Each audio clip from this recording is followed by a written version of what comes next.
pour la partie ukrainienne, il serait bon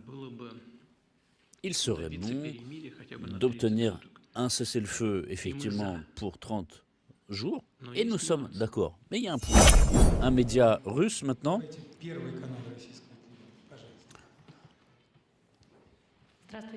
Bonjour. Première question, Monsieur Poutine. Quelle appréciation donnez-vous sur le fait est-ce que l'Ukraine est réellement prête à passer un cessez-le-feu? Et quelle sera votre réponse? Et puis j'ai une deuxième question, elle s'adresse à vous deux, messieurs les présidents. Euh, quelle est la position de Minsk et de Moscou sur cette question et du cessez-le-feu? Avez-vous eu des consultations là-dessus? En ce qui concerne le fait, est-ce que l'Ukraine est prête au cessez-le-feu? Ce que je dirais, c'est que c'est l'appréciation que j'ai.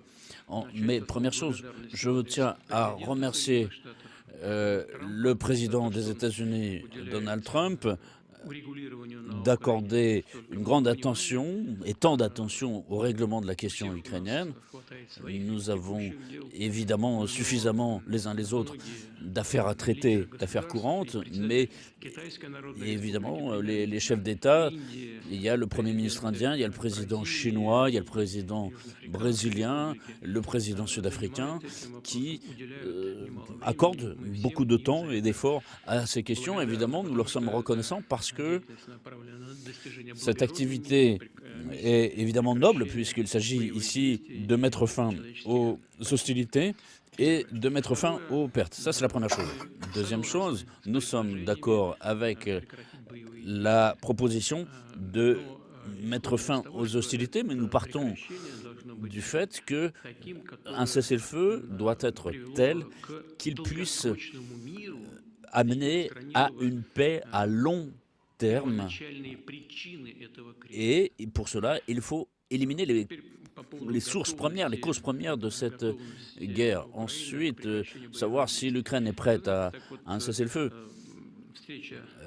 La rencontre entre les Américains et les Ukrainiens en Arabie Saoudite, évidemment, elle peut paraître comme une prise de décision de la part de l'Ukraine sous pression des Américains. En réalité, je suis absolument convaincu que la partie ukrainienne aurait dû réclamer cela aux Américains de façon beaucoup plus insistante sur la base de, comme vient de le dire M. Loukachenko, de la situation sur le terrain. Or, telle qu'elle est. Et je pense que parmi vous, beaucoup d'entre ont dû remarquer que je me suis rendu dans la région de Koursk et j'ai écouté les comptes rendus de l'état-major général et du groupement de forces sur le terrain à propos de la situation dans les zones frontalières et dans la région de Koursk d'une manière générale et sur ce qui se produit sur place. Donc la situation est totalement sous notre contrôle et le groupement de troupes qui est ukrainien qui est sur notre territoire est complètement isolé et il est sous notre feu. Donc le commandement de ces troupes ukrainiennes à l'intérieur de cette zone de l'incursion, le contrôle est perdu. Et si dans les premières étapes, il y a 1-2 semaines, les militaires ukrainiens essayaient de sortir de cette poche par grand groupe, aujourd'hui c'est impossible, ils essayent de sortir par petits groupes, 2-3 hommes à la fois, parce que tout est sous le contrôle total du feu de notre côté. Les troupes sont abandonnées, ils ne peuvent pas les évacuer. Ça, c'est garanti. Et si ces derniers jours, il y a un blocage physique total, ils ne pourront plus du tout sortir. Il n'y aura que 2 moyens, soit se rendre, soit mourir. Et dans ces conditions, je pense que pour la partie ukrainienne, il serait bon d'obtenir un cessez-le-feu, effectivement, pour 30 jours, et nous sommes d'accord. Mais il y a un point. C'est quoi ce point? La première chose, qu'allons-nous faire de cette incursion dans la région de cette poche dans la région de Kursk? Et s'il y a un cessez-le-feu sur 30 jours, qu'est-ce que ça signifie? Ça signifie que tous ceux qui se trouvent sur place vont sortir sans combat? On doit les laisser sortir après les crimes de masse qu'ils ont commis contre nos civils? Ou bien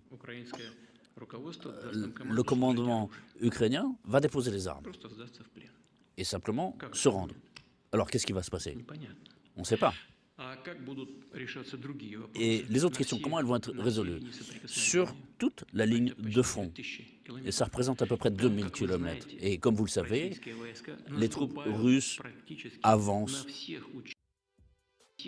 quasiment sur tous les secteurs de la ligne de front. Et là aussi, des conditions sont réunies aujourd'hui pour que nous puissions bloquer d'assez grands groupements de troupes. Et donc ces 30 jours, comment ils vont être utilisés pour qu'en Ukraine se poursuive la mobilisation forcée, pour que des armes soient livrées à l'Ukraine, pour que les unités mobilisées puissent faire une formation, ou bien il n'y aura rien de tout cela? Alors, il y a une question qui se pose. Comment va se résoudre la question de la vérification, du contrôle? Et comment aurons-nous la garantie que rien de tout cela ne se produira? Comment ce contrôle sera-t-il effectué? Et j'espère ici que tout le monde aura le bon sens de comprendre que c'est une question essentielle. Qui va donner les ordres de cesser le feu? Et quel sera le prix de ces ordres donnés? Imaginez, 2000 km de ligne de front. Qui va définir qui a enfreint, quel côté a enfreint l'accord de cessez-le-feu sur 2000 km? Et après, qui va rejeter la faute sur qui pour ces infractions au cessez-le-feu? Tout cela, ce sont des questions qui ont besoin d'être examinées de façon méticuleuse des deux côtés. Par conséquent, en soi, l'idée est bonne et évidemment, nous la soutenons. Mais il y a des questions que nous devons traiter et je pense que nous avons besoin de discuter avec nos collègues partenaires américains, peut-être avec le président, on va s'appeler avec le président Trump pour parler de ça. Mais en soi, l'idée de mettre fin à ce conflit par la paix, et nous le soutenons, évidemment. Je voudrais attirer l'attention des journalistes sur le fait que M. Poutine en a dit beaucoup plus que la question qui était posée. Et s'agissant des perspectives, il a beaucoup dévoilé la thèse vers laquelle va s'orienter la rencontre avec les représentants américains. Nous avons la même position que la Fédération de Russie, depuis longtemps. Tous les accords concernant le conflit en Ukraine, nous l'avons fait. Nous avons toujours et nous continuerons toujours de défendre la même position. Mais aujourd'hui, ni la Russie ni la Biélorussie constituent la raison de base de ce conflit. Je me souviens qu'un processus avait commencé et puis même avant le conflit, on était prêt à se mettre d'accord. Mettons-nous d'accord, nous ne voulons pas la guerre, en aucun cas. Volodya Zelensky et nous-mêmes avions bien convenu que nous ne voulions pas la guerre. Et c'est l'histoire classique, malheureusement. Et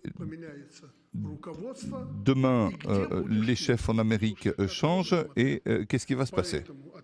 C'est pourquoi je réponds directement à votre question. Les Ukrainiens devaient cesser le feu depuis très longtemps et s'asseoir à la table des négociations. Les contacts sont entretenus, mais les Occidentaux n'ont pas affiché une telle position.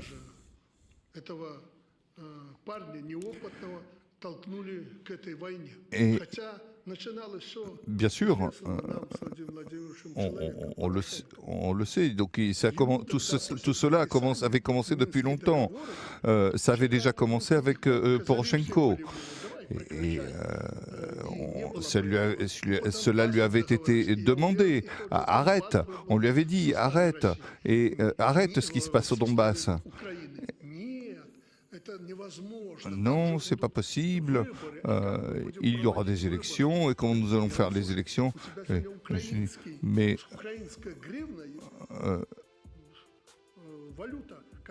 tu as le grivna. De quoi tu as besoin? Donc il n'y a plus de devise, il n'y a plus d'élections, il y a seulement la guerre aujourd'hui. Et tout avait commencé grâce à... Et M. Poutine était impliqué dans ce processus. Et il y avait des possibilités. Pourquoi ils n'ont pas arrêté l'opposition? Pourquoi ils n'ont pas arrêté? Et ils ne l'ont pas fait. Et pour ce qui est de notre position, elle est identique. Et je veux attirer l'attention, puisque nous sommes avec des journalistes, une prédiction. Si les Russes se mettent d'accord avec les Américains, les Ukrainiens et les Européens seront dans le même bateau. Ils ont aujourd'hui le destin de toute l'Europe qui se conduit, au moins pour les médias, de façon inacceptable. Et aujourd'hui, une autre fois, ils nous ont promis un certain nombre de choses. Nous connaissons les objectifs des uns et des autres, les intérêts, et je dirais que ce qui est de Zelensky, eh bien,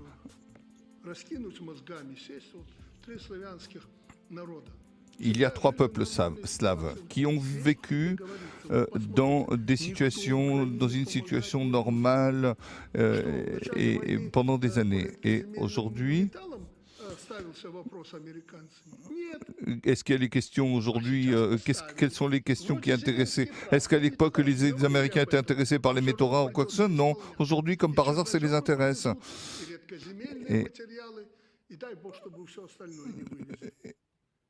C'est pourquoi aujourd'hui il faut revenir il y aura des opérations avec nos forces intérieures, puisque c'est comme ça que nous devons nous comporter les uns avec les autres. Et il n'y a pas d'autre solution. Voilà. Je voulais ajouter à ce qu'a dit M. Loukachenko, s'agissant du même bateau où se trouve l'Europe.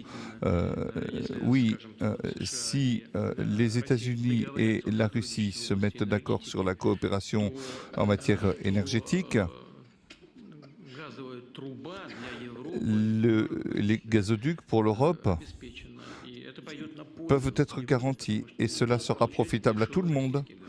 Il y aura du gaz russe bon marché. C'est ce que je voulais dire. Je vous ai compris. Pour ce qui est de la situation sur le terrain, comme l'a dit M. Loukachenko, elle change, elle évolue. J'ai des rapports sur le commandement où on m'a dit hier, demain, Soudja sera dans nos mains. C'est ce qu'ils m'ont dit hier. Et aujourd'hui, c'est ce qui se passe. Et je veux remercier les combattants qui ont résolu ce problème. Et cela se fera exactement de la même manière sur les autres zones de combat. Et il n'y a pas que Soudja, il y a d'autres villages qui sont libérés les uns après les autres.